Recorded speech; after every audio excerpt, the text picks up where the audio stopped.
Ribut, ribut, ribut. Iya, ini semua tentang LMKN. Tapi teman-teman pasti bertanya, apa itu LMKN? Oke. Jadi gampangnya, ini mengenai royalti lagu. Ya, betul sekali. Royalti lagu yang viral itu.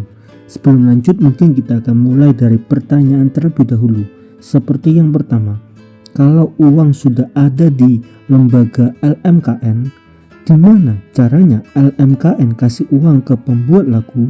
Bayangkan kita nggak ada yang tahu di tiap kafe setel lagu apa aja.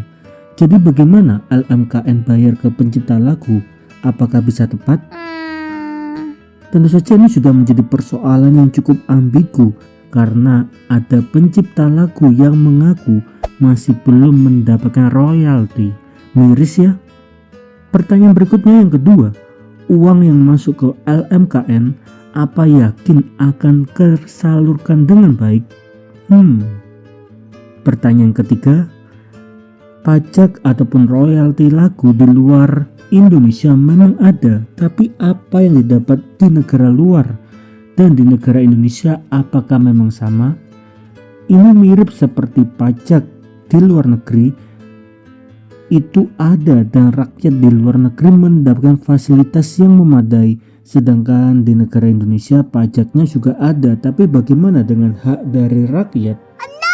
Jadi ada yang bisa jawab ketiga pertanyaan itu? Sebelum lanjut, jangan lupa untuk subscribe terlebih dahulu agar kita tahu info-info menarik mengenai royalti lagu. Bagian pertama, royalti lagu. Royalti lagu adalah uang yang dibayar atas penggunaan musik, mirip seperti kita langganan di bulanan seperti di aplikasi Spotify. Semua itu dikelola oleh LMKN, yaitu Lembaga Manajemen Kolektif Nasional. Di luar negeri pajak royalti lagu memang lebih besar, tentu saja itu semua dipengaruhi oleh pendapatan UMR yang lebih besar. Untuk di negara Indonesia, menariknya untuk kafe ataupun restoran itu harus membayar 120.000 per kursi tiap tahunnya, tapi pada akhirnya direvisi menjadi 60.000 per kursi setiap tahun. Ingat, kata-kata tiap kursi itu merupakan jumlah yang sangat banyak. Contoh kasus nyata seperti mie gacoan yang ada di seluruh Indonesia, akhirnya di tahun 2024 sampai 2025 mereka harus membayar sebanyak 2,2 miliar hanya untuk royalti lagu. Bagaimana dengan tempat lain? Bagian yang kedua, kenapa heboh? Alasan utama karena cukup susah pembagian royalti kepada musisi dengan nilai fantastik, di mana di tahun 2024 diketahui LMKN berhasil mengumpulkan royalti lagu sebanyak 77 miliar. Nah, sekarang kalau mereka berhasil mengumpulkan uang yang banyak, bagaimana mereka menyalurkan ke musisi dengan tepat? Karena untuk kafe atau restoran, mereka juga tidak tahu para kafe atau restoran menyetel lagu apa selama 1 tahun ini. Karena memang pada kenyataannya pencipta lagu ada yang mengaku tidak mendapatkan haknya. Sedangkan di tahun 2025 diperkirakan mempunyai potensi pendapatan yang mengalami kenaikan sebesar 20 miliar, jadi hampir 100 miliar ya teman-teman untuk royalti lagu di tahun 2025. Padahal ada beberapa musisi Indonesia yang menggratiskan penggunaan lagu tersebut untuk kafe ataupun restoran. Memang pada video kali ini kita akan lebih fokus mengenai kafe ataupun restoran nih teman-teman. Dan menariknya banyak sekali masyarakat yang ada di Indonesia sebetulnya membuka suara mengenai kasus ini, dan royalti lagu sepertinya sebagian besar dari masyarakat Indonesia tidak menerimanya dikarenakan terdapat restoran yang memakai lagu seperti kicauan burung juga harus membayar royalti. Kalau memang harus bayar, LMKN akan bayar ke siapa ya? Yang ketiga, asal usul LMKN. LMKN dibentuk di tahun 2025. Lembaga ini memang mengatur kerjasama antar lintas negara untuk lagu luar negeri. Pada awalnya LMKN memang bertujuan untuk menarik royalti lagu pada saat seseorang ataupun sekelompok orang melakukan konser ya teman-teman. Tapi jika seseorang membuka usaha kafe ataupun restoran demi mencari pundi-pundi uang dan mengatasi pengangguran yang ada di negara Indonesia, apakah mereka pantas diminta royalti lagu?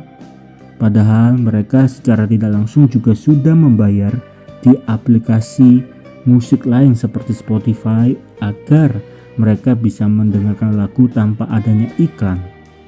Pada bagian yang keempat, reaksi para musisi ini menjadi poin yang penting karena sebagai pencipta lagu merupakan orang yang paling penting dan patut dipertimbangkan mengenai kata-kata royalti lagu untuk kafe dan juga restoran. Siapa sangka kubu musisi sepertinya terbagi menjadi dua perspektif yang berbeda. Ada yang setuju dan tidak setuju mengenai royalti lagu.